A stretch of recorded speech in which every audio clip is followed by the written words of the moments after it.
ಸದ್ಗುರು ಯಲ್ಲಾಲಿಂಗ ಪ್ರಭು ಮಹಾರಾಜರನ್ನು ಎನ್ನ ಮನೋಮಂದಿರದಲ್ಲಿ ಧ್ಯಾನಿಸಿ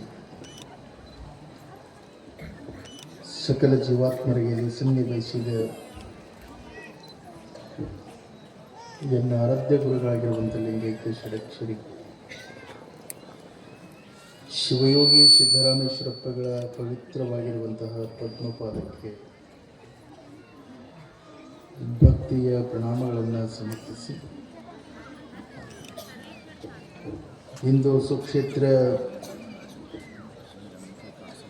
ಮಾದನಿಪ್ಪರ್ಗ ಗ್ರಾಮದಲ್ಲಿ ಶ್ರೀ ಸಂಗಮೇಶ್ವರ ಹಾಗೂ ಅಖಂಡೇಶ್ವರ ದೇವಸ್ಥಾನದ ಮಹತ್ಕಾರದ ಲೋಕಾರ್ಪಣೆ,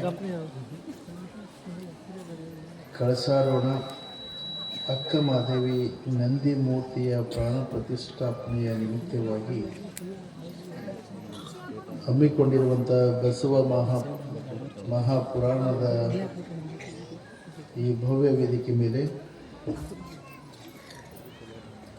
ಪಾವನ ಸಾನ್ನಿಧ್ಯವನ್ನು ವಹಿಸಿ ಈ ವೇದಿಕೆ ಮೇಲೆ ವಿರಾಜಮಾನರಾಗಿರುವಂತಹ ಕೊಪ್ಪಳ ಶ್ರೀಮಠದ ಮಠಾಧ್ಯಕ್ಷರು ಪೂಜ್ಯ ಶ್ರೀ ಜಗದ್ಗುರು ಶ್ರೀಮನಿರಂಜನ ಪ್ರಣವ ಸ್ವರೂಪಿ ಅಭಿನವ ಗವಿಸಿದ್ದೇಶ್ವರ ಮಹಾಸ್ವಾಮಿಗಳಲ್ಲಿ ಶರಣುಗಳನ್ನು ಸಮರ್ಪಿಸಿ ಇಂದಿನ ಈ ಭವ್ಯ ಸಮಾರಂಭದ ಗೌರವ ಅಧ್ಯಕ್ಷರು, ಸರಳ ಸ್ವಭಾವದ ಸಂತರಾಗಿರುವಂಥ ಶ್ರೀಮನಿರಂಜನ ಪ್ರಣವ ಸ್ವರೂಪಿ ಅಭಿನವ ಶಿವಲಿಂಗ ಮಹಾಸ್ವಾಮಿಗಳಲ್ಲಿ ಶರಣುಗಳನ್ನು ಸಮರ್ಪಿಸಿ ಕಾರ್ಯಕ್ರಮದ ಅಧ್ಯಕ್ಷರು, ಆತ್ಮೀಯ ಪರಮಪೂಜ್ಯರು, ಶಟಸ್ಥಲ ಬ್ರಹ್ಮಿ ಶಾಂತವೀರ ಶಿವಾಚಾರ್ಯ ಮಹಾಸ್ವಾಮಿಗಳು ಮಾದನಪರ್ಗದ ಪೂಜ್ಯರಲ್ಲಿ, ಚೆನ್ನಗಿರಿ ಮಹಾಮಠದ ಮಠಾಧ್ಯಕ್ಷರು, ಎನ್ನ ಆತ್ಮೀಯ ಪರಮಪೂಜ್ಯರು ಆಗಿರುವಂತಹ ವೀರ ಮಹಂತ ಶಿವಾಚಾರ್ಯ ಮಹಾಸ್ವಾಮಿಗಳಲ್ಲಿ ಶರಣುಗಳನ್ನು ಸಮರ್ಪಿಸಿ ಕಣ್ಮೂಸದ ಪರಮಪೂಜ್ಯರಲ್ಲಿ, ವಿಶೇಷವಾಗಿ ನಿಮ್ಮೆಲ್ಲರಿಗೆ ಬಸವ ಮಹಾಪುರಾಣವನ್ನು ನಿಮ್ಮೆಲ್ಲರ ಮನಮುಖವಾಗಿ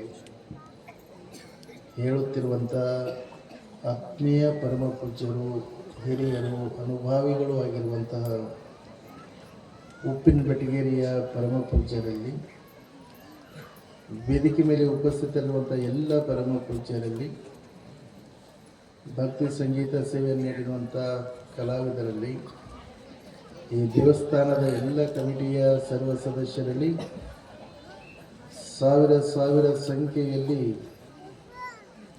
ಈ ಮಹಾ ಕಾರ್ಯಕ್ರಮದಲ್ಲಿ ಭಾಗವಹಿಸಿರುವಂಥ ಸಮಸ್ತ ಶರಣ ತಂದೆ ತಾಯಿಗಳೇ, ನಿಮ್ಮೆಲ್ಲರಿಗೂ ಅನಂತ ಶರಣಾರ್ಥಿ. ಇವತ್ತು ಮಾದನ್ ಹಿಪ್ಪರಗಿಯಲ್ಲಿ ಸಂಗಮೇಶ್ವರ ಹಾಗೂ ಅಖಂಡೇಶ್ವರ ದೇವಸ್ಥಾನದ ಈ ಪುಣ್ಯ ಕಾರ್ಯಕ್ರಮದಲ್ಲಿ ಇಲ್ಲಿ ಸೇರಿರುವಂಥ ಭಕ್ತ ಸ್ತೋಮ ನಿಮ್ಮೆಲ್ಲರ ಭಕ್ತಿ ಭಾವನೆಯ ಮಧ್ಯದಲ್ಲಿ ನಡೆದಂಥ ಈ ಸಮಾರಂಭವನ್ನು ನೋಡಿದಾಗ ನಿಜವಾಗಿಯೂ ಕೂಡ ಸ್ವರ್ಗ ಎಲ್ಲಿದೆ ಅನ್ನುವಂಥ ವಿಚಾರವನ್ನು ಮಾಡಿದಾಗ ಸ್ವರ್ಗ ಮೇಲಿದೆ, ಅಲ್ಲಿದೆ, ಇಲ್ಲಿದೆ ಅಂತ ಹೇಳ್ತಾರೆ. ಆ ಸ್ವರ್ಗ ಎಲ್ಲಿ ಇಲ್ಲ. ಇವತ್ತು ಆ ಸ್ವರ್ಗ ಎಲ್ಲಿಯಾದರೂ ಇದೆ ಅಂದರೆ ಅದು ಮಾದನ ಹಿಪ್ಪರಿಗೆ ಇದೆ. ನಾವೆಲ್ಲರೂ ಭಕ್ತಿಯಿಂದ ಕೂಡುವುದೇ ಸ್ವರ್ಗ, ನಾವೆಲ್ಲರೂ ಪ್ರೇಮದಿಂದ ಕೂಡುವುದೇ ಸ್ವರ್ಗ. ನಮ್ಮ ಗವಿಸಿದ್ದೇಶ್ವರ ಪರಮಪೂಜ್ಯರು ಬಹಳ ಸಲ ತಮ್ಮ ಪ್ರವಚನದಲ್ಲಿ ಒಂದು ಮಾತನ್ನು ಹೇಳಿರ್ತಾರೆ. ಯಾವ ಮನೆಯಲ್ಲಿ ಪರಸ್ಪರ ಪ್ರೀತಿ, ಒಂದು ಸಂಬಂಧ, ಅಭಿಮಾನದಿಂದ ಕೂಡಿರ್ತದೆ, ಯಾವ ಮನೆಯಲ್ಲಿ ಎಲ್ಲರೂ ಒಂದಾಗಿ ಬಾಳುವಂಥ ಮನೆ ಇದೆ, ಅದೇ ಮನೆ ನಿಜವಾದ ಸ್ವರ್ಗದ ಮನೆ ಅನ್ನುವಂಥದ್ದು. ಯಾವ ಮನೆಯಲ್ಲಿ ಮನಸ್ತಾಪಗಳಿದ್ದಾವೆ, ಯಾವ ಮನೆಯಲ್ಲಿ ಭೇದ ಭಾವಗಳಿದ್ದಾವೆ, ಅದೇ ಮನೆ ನರಕ ಅನ್ನುವಂಥದ್ದು. ಭೇದನೂ ಭೇದದಿಂದ ಇರುವಂಥದ್ದು ನಮ್ಮ ಕೈಯಲ್ಲಿದೆ, ಪ್ರೇಮದಿಂದ ಇರುವಂಥದ್ದು ನಮ್ಮ ಕೈಯಲ್ಲಿದೆ. ಸ್ವರ್ಗ ಸೃಷ್ಟಿ ಮಾಡೋದು ನಮ್ಮ ಕೈಯಲ್ಲಿದೆ, ನರಕ ಸೃಷ್ಟಿ ಮಾಡೋದು ನಮ್ಮ ಕೈಯಲ್ಲಿದೆ. ಹಾಗಾಗಿ ಇವತ್ತು ಸಾವಿರ ಭಕ್ತರು ಒಂದು ಮನಸ್ಸಿನಿಂದ ನಾವೆಲ್ಲರೂ ಒಂದಾಗಿ ಇವತ್ತು ಈ ಕಾರ್ಯಕ್ರಮದಲ್ಲಿ ಭಾಗವಹಿಸಿ ಕೊಪ್ಪಳದ ಪೂಜ್ಯರ ಒಂದೆರಡು ಮಾತುಗಳನ್ನು ಕೇಳಬೇಕು ಅನ್ನುವಂಥ ಪ್ರೇಮ ಭಾವನೆಯಿಂದ ನೀವು ಬಂದಿರಲ್ಲ. ನಿಜವಾದ ಸ್ವರ್ಗ ಯಾವುದಾದ್ರೂ ಇದ್ದರೆ ಅದು ಇವತ್ತಿನ ಕಾರ್ಯಕ್ರಮ ಅನ್ನುವಂಥದ್ದು. ಪರಮ ಪೂಜ್ಯರು ಬೆಳಗ್ಗೆಯಿಂದ ಭಾಳಷ್ಟು ಕಡೆ ಕಾರ್ಯಕ್ರಮಕ್ಕೆ ಹೋಗಿ ಎಲ್ಲ ಭಕ್ತರ ಮನೆಗೆ ಪಾದಪೂಜೆಯನ್ನು ಮುಗಿಸ್ಕೊಂಡು ಮಾದನಹಿಪ್ಪರಗಿ ಗ್ರಾಮಕ್ಕೆ ಬಂದಿದ್ದಾರೆ.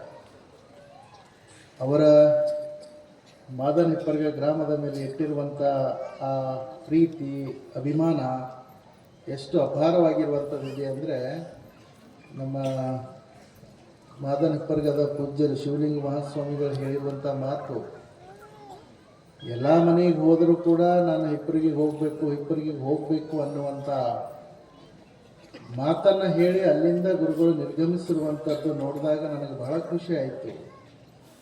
ಒಬ್ಬ ಸಂತನ ಬಾಯಿ ಒಳಗಡೆ ಈ ಗ್ರಾಮದ ಹೆಸರು, ಈ ಗ್ರಾಮದ ಭಕ್ತರ ಕಾರ್ಯಕ್ರಮದ ಒಂದು ಅಭಿಮಾನ ಇಷ್ಟೊಂದು ತುಂಬಿಕೊಂಡಿದೆ ಅಂತಂದರೆ, ಇವತ್ತು ಜಗತ್ತಿನೊಳಗಡೆ ಒಬ್ಬ ರಾಜಕಾರಣಿಯ ಮನಸ್ಸನ್ನು ಗೆಲ್ತಕ್ಕಂಥದ್ದು ಭಾಳ ಜನ ಇದ್ದಾರೆ, ಒಬ್ಬ ಅಧಿಕಾರಿಯ ಮನಸ್ಸು ಗೆಲ್ಲುವಂಥ ಜನ ಭಾಳ ಜನ ಇದ್ದಾರೆ.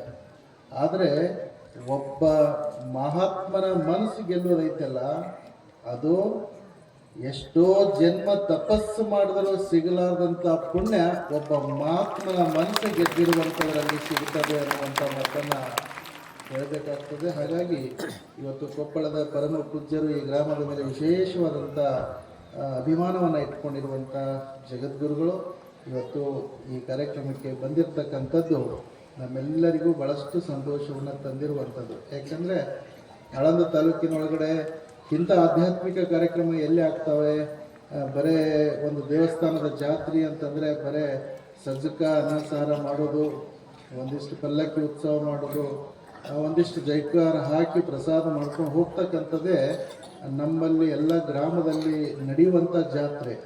ಆದರೆ ಇವತ್ತು ಈ ಗ್ರಾಮದಲ್ಲಿ ನಡೆದಂಥ ಆಧ್ಯಾತ್ಮಿಕ ಜಾತ್ರೆ ಏನಿದೆ, ಇಂಥ ಒಂದು ಜಾತ್ರೆ ಇವತ್ತು ಮಾದನಹಿಪ್ಪರಿಗೆಯಲ್ಲಿ ನಡೆದಿದೆ ಅಂತಂದರೆ, ಬಹುಶಃ ಇವತ್ತು ಇಲ್ಲಿ ಸೇರಿರುವಂಥ ಜನಸ್ತೋಮ ಭಕ್ತಸ್ತೋಮ ನೋಡಿದ್ರೆ ಇಷ್ಟೊಂದು ಜನಸ್ತೋಮ ಒಂದು ಪ್ರವಚನಕ್ಕೆ ಕೂಡ್ತಿತ್ತು. ಅದು ಯಾರ ಪ್ರವಚನಕ್ಕೆ ಅಂತ ನಾವು ವಿಚಾರ ಮಾಡಿದ್ರೆ ಎಲ್ಲರೂ ಒಂದೇ ಮಾತು ಹೇಳ್ತಿದ್ರು ಆವಾಗ, ಸಿದ್ದೇಶ್ವರ ಸ್ವಾಮಿಗಳ ಪ್ರವಚನಕ್ಕೆ.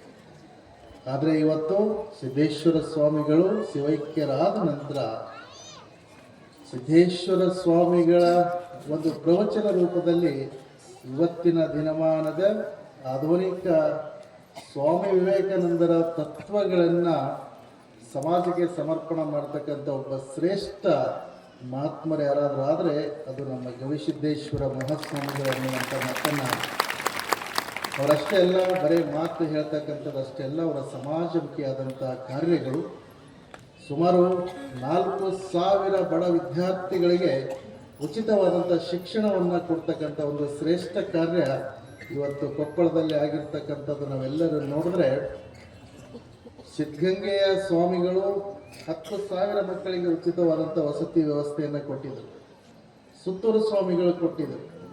ಆದರೆ ನಮ್ಮ ಉತ್ತರ ಕರ್ನಾಟಕ ಭಾಗದಲ್ಲಿ ಅಂಥ ಒಂದು ಕಾರ್ಯವನ್ನು ಮಾಡುವಂಥ ಸಮರ್ಥ ಒಬ್ಬ ಸ್ವಾಮಿಗಳು ಯಾರಾದರೂ ಆಗಿದ್ದರೆ ಅದು ಗವಿಸಿದ್ದೇಶ್ವರ ಸ್ವಾಮಿಗಳು ಅನ್ನುವಂಥದ್ದು.